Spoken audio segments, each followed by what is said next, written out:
से कुछ ही देर में आम आदमी पार्टी की अहम बैठक है। जी हां, विधायकों के साथ अहम बैठक करेंगे दिल्ली के मुख्यमंत्री अरविंद केजरीवाल। सीएम आवास पर विधायकों का पहुंचना जारी है। मीटिंग के बाद दोपहर 1 बजे होगी प्रेस कॉन्फ्रेंस। तो सीएम अरविंद केजरीवाल करेंगे प्रेस कॉन्फ्रेंस। ये बड़ी जानकारी सामने निकल कर आ रही है। ऐसे में नेताओं के पहुंचने का सिलसिला लगातार जारी है।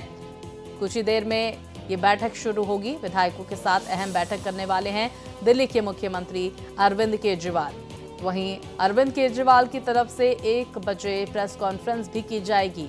तो हाल ही में अंतरिम जमानत मिली है अरविंद केजरीवाल को और लगातार चुनावी प्रचार में अपनी पूरी ताकत झोंकते हुए अरविंद केजरीवाल नजर आ रहे हैं।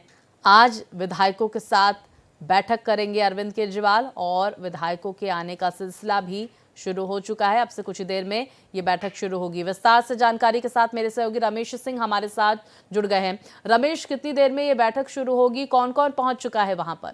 देखिए, सबसे बड़ी बात कि 11 बजे जो ये बैठक शुरू होगी और 11 बजे से क्या विधायकों का आना शुरू हो चुका है।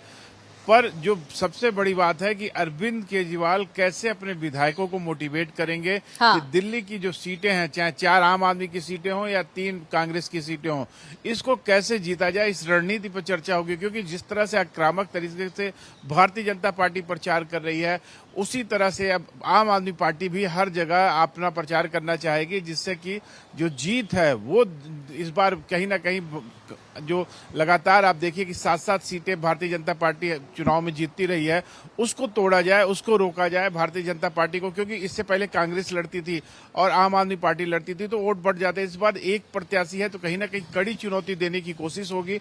अब ये देखना होगा कि इस रणनीति के बाद जो 1 बजे प्रेस कॉन्फ्रेंस करने वाले हैं दिल्ली के मुख्यमंत्री अरविंद केजरीवाल अपने आम आदमी पार्टी मुख्यालय पर, वो सबसे महत्वपूर्ण होगा कि वो उस प्रेस कॉन्फ्रेंस में वो क्या बात करते हैं। क्योंकि कल की जो प्रेस कॉन्फ्रेंस थी, आप देखिए उसके बाद एक नई बहस शुरू हो गई है। खुद गृह मंत्री को प्रेस कॉन्फ्रेंस करके जवाब देना पड़ा है, भारतीय जनता पार्टी के अध्यक्ष जेपी नड्डा को जवाब देना पड़ा। तो अब एक बड़ा सवाल होगा कि क्या जो एक नियम प्रधानमंत्री ने तय किया था 75 साल के बाद, रिटायरमेंट के बाद, वो क्या उनके ऊपर लागू होता है कि नहीं होता। अभी एक बड़ी बहस छेड़ दी है अरविंद केजरीवाल ने कहा भी कि वो जब जेल में थे तो वो चिंतन कर रहे थे, मनन कर रहे थे कि बाहर जाके वो किस रणनीति पे चुनाव लड़ेंगे। तो कहीं ना कहीं उनके जेल में जो समय मिला, उनका कहना था कि बहुत समय मिलता था सोचने का, पढ़ने का, उस समय का उन्होंने सदुपयोग किया है। और आने वाले दिनों में आप देखेंगे चुनाव प्रचार में, जिसके लिए कि सुप्रीम कोर्ट ने उनको जमानत दी है, उस काम में वो बहुत बेहतर करते नजर आएंगे। बिल्कुल, और यही हम तस्वीरें भी देख रहे हैं लगातार रमेश की। देखिए, चुनावी प्रचार को लेकर पहले हमने सुनीता केजरीवाल को भी देखा, क्योंकि अरविंद केजरीवाल तो जेल के अंदर थे। सुनीता केजरीवाल चुनावी प्रचार की कमान संभालती हुई नजर आई और अब अरविंद केजरीवाल जब अंतरिम जमानत पर बाहर हैं, जाहिर सी बात है उनकी तरफ से चुनाव प्रचार अभियान तेज किया जाएगा। और जिस बात का आप जिक्र भी पहले कर चुके हैं कि एक जोश भरने की कोशिश भी यहाँ पर कार्यकर्ताओं में, समर्थकों में, नेताओं में अरविंद केजरीवाल की तरफ से की जाएगी।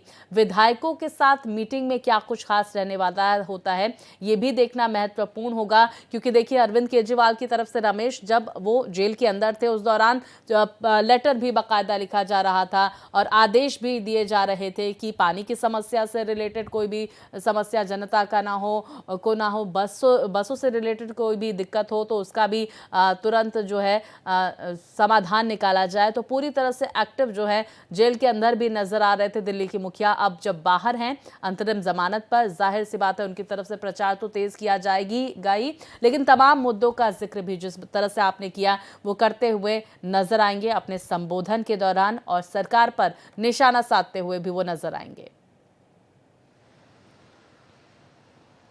जी रमेश। बिल्कुल, आप देखिए कि जिस तरीके से उन्होंने सरकार पे निशाना साधा, उनका कहना था कि, और संजय सिंह का, अगर आप संजय सिंह का स्टेटमेंट सुने, संजय सिंह ने कहा कि अगर 20 साल बाद यूपीएससी में कोई प्रश्न पूछा जाएगा तो उसमें पूछा जाएगा कि तानाशाही के खिलाफ किसने लड़ा। तो वो कहीं ना कहीं आप देखिए भगवंत मान का भी यही बयान था कि तब जवाब होगा कि अरविंद केजरीवाल। तो तानाशाही के खिलाफ जो लड़ाई की बात करते हैं, उनका कहना है कि संविधान खतरे में है। उनका कहना है कि अगर ये चुनाव भारतीय जनता पार्टी जीत जाती है तो देश में तानाशाही आ जाएगी, देश में फिर दोबारा चुनाव नहीं होंगे। पर इसके साथ ही साथ वो कहते हैं कि 20 साल तक दिल्ली की सरकार उनकी अपनी बनती रहेगी, कोई भी पार्टी कितना भी ताकत लगा ले, पर दिल्ली से उनकी 20 साल से सरकार नहीं जाएगी। पर बात इस समय 2024 के लोकसभा चुनाव का चल रहा है। हाँ। सबसे बड़ा मुद्दा है कि कैसे देश लोकसभा बिल्कुल। चुनाव में और देखिए रमेश, चुनावी प्रचार में किस तरह से जनाधार बढ़ाना, ये भी एक महत्वपूर्ण चैलेंज है। अभी हाल ही में हमने एक तस्वीर देखी, डोर टू डोर कैंपेन करते हुए नजर आए दिल्ली बीजेपी के प्रदेश अध्यक्ष वीरेंद्र सचदेवा। इसके साथ ही हमने देखा सिख विद मोदी के जरिए जनाधार बढ़ाने की कोशिश भी की गई, बाइक रैली निकाली गई। तो बीजेपी दिल्ली की सीटों पर किसी भी तरह की कोताही नहीं बरत रही है, पूरी तरह से प्रचार में जुटी हुई है। अब यहाँ पर आम आदमी पार्टी की और बाकी पार्टियों की मिलीजुली क्या रणनीति होती है दिल्ली को लेकर, यह भी देखना महत्वपूर्ण होगा। अच्छा, दिल्ली को लेकर क्या स्ट्रैटेजी बनाती हुई नजर आ सकती है यहाँ पर रमेश आम आदमी पार्टी, क्योंकि आप लगातार देखिए एक लंबे वक्त से कवर करते आए हैं दिल्ली की राजनीति को।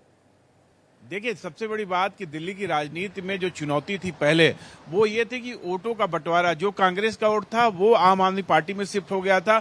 और फिर जब कांग्रेस अपने प्रत्याशी खड़ी करती थी तो आम आदमी पार्टी के जो वोट थे वो कुछ कांग्रेस को मिल जाते थे, और इससे भारतीय जनता पार्टी को फायदा होता था। 2 चुनाव में यही हुआ, दोनों चुनाव में भारतीय जनता पार्टी ने 7 सीटों पर विजय हासिल की।